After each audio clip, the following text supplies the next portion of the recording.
short-term disability. They're saying that you weren't willing to answer those questions.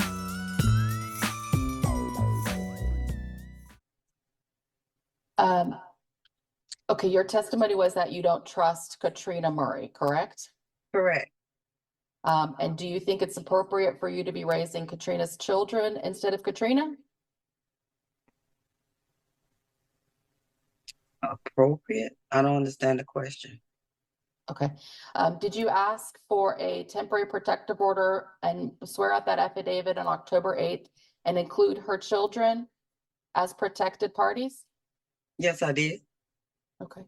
And so you're stopping Katrina from seeing her children, not only by residing in the home, but now asking for a protective order 4 months after an incident that happened in the home. Is that right? No, ma'am. I applied for this protective order in August. Okay. But the incident was in June, a day after your son filed for divorce. Is that right? If that's what you're telling me, I didn't even know that. Okay, I'm going to stop this. Ms. Murray, this is not a conversation between you and Ms. Blake. Okay. She's asking you questions, and I need you to answer the question asked. You circumventing and taking a left step here, then pivoting right over there with your answers does not serve. No, ma'am, you need to listen to me. Does not serve your testimony well. And trust believe that a judge across the street on the civil side will likely see a transcript of this hearing. So you may want to be a little bit more mindful about your responses. And I need you to start answering the questions asked by Ms. Blake. Yes, ma'am. Next question, Ms. Blake. So the request here today is for my client to be ordered to have no harmful or injurious contact with you instead of the no contact order. Do you understand that? Yes. Okay. Do you believe that it is appropriate for Ms. Katrina Murray to not harm or injure you while this case is pending? Yes. Okay. And do you believe it's important for your grandchildren to see their mother? Yes. Okay. And do you understand that swearing out that affidavit in October and including them prevents my client from seeing her children? Yes. Okay. If the court were to order a no harmful or injurious contact order on this case, would you be able to report to anyone if there were any issues between Katrina and yourself? I'm sorry, can you repeat the question? If the judge were to grant a no harmful or injurious contact order, would you be able to report to someone that there was something and any issues occurring? Yes. Pass the witness, Your Honor. Mr. Sims, any questions of the witness? No questions from the state, Your Honor. Okay.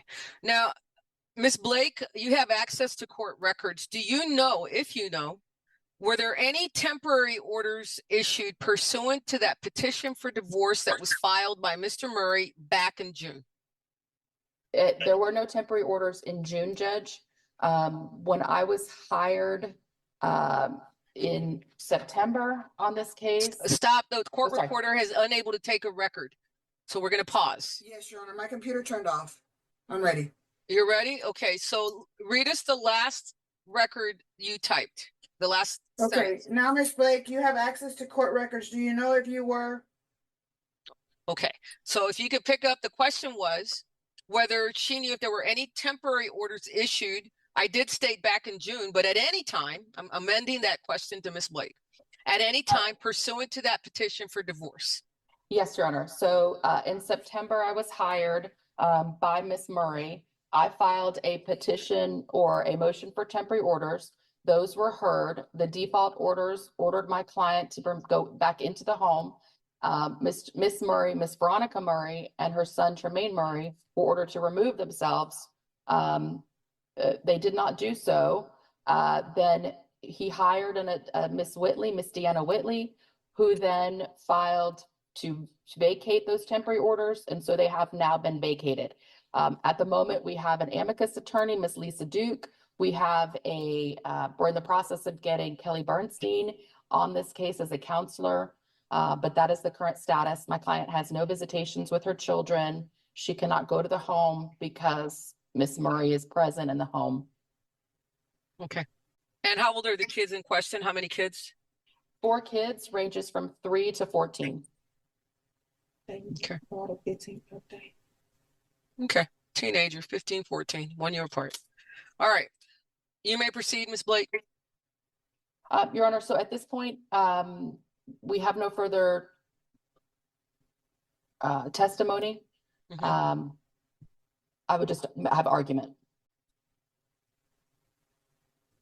I'll hear your argument and then I'll hear from Mr. Sims.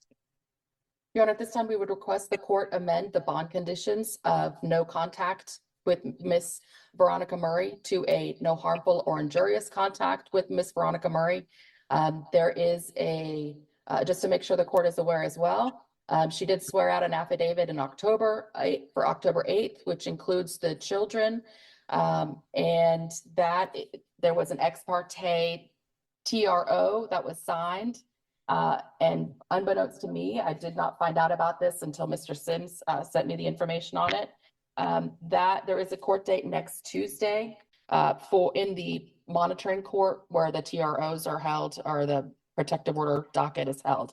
So at this time, even though we have an amicus attorney appointed who was attempting to investigate the situation with the children and make a recommendation back to the court, Ms. Murray, through the DA's office, had a temporary protective order filed, which includes the kids, which just complicates matters. But we intend on resolving that next Tuesday. And in the meantime, last time we were here in court on a separate writ, the court ordered my client to enroll in parenting classes for the younger children and the older children. She's done so, and she has her certificates with her here in court. Okay. So she has complied with all court orders as made by this court, and will continue to do so. Okay. I'll hear from the state next. Your Honor, the state's only concerns are the protective orders that are currently floating around. Outside of that, we leave open to the court. Okay. Mr. Sims, can you apprise the court of the exact allegations that are being made against Ms. Murray? So it's a assault, bodily injury, family, or household. Can you give me some of the details of that allegation, please?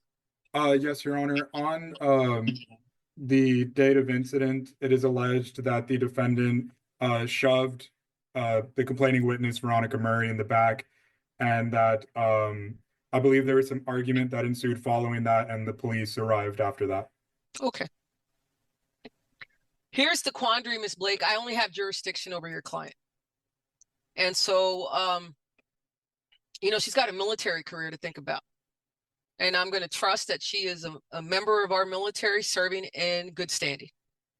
And she is innocent until and unless she's proven guilty. These kids need their mother. And I don't know what the quality of their relationship is with their grandmother or their father. Those are parties not before the court, other than Miss Murray wanting to come in and testify today.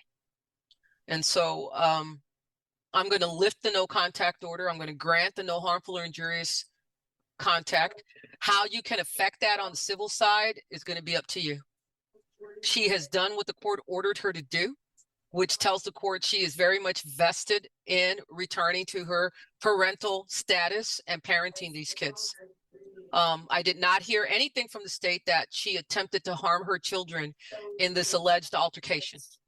And so I think Miss Murray and her son are going to have to face the civil courts and make their argument to them. She is to report weekly to pretrial services by phone. She is to continue to not consume any alcohol or any drugs for which she has no prescription for. And unless she's on base, she is not to possess, purchase, own, or use a firearm, a gun, or ammunition. And other than on base, Ms. Murray, do you have access to any firearms, guns, or ammunition? No, Judge. Okay, thank you.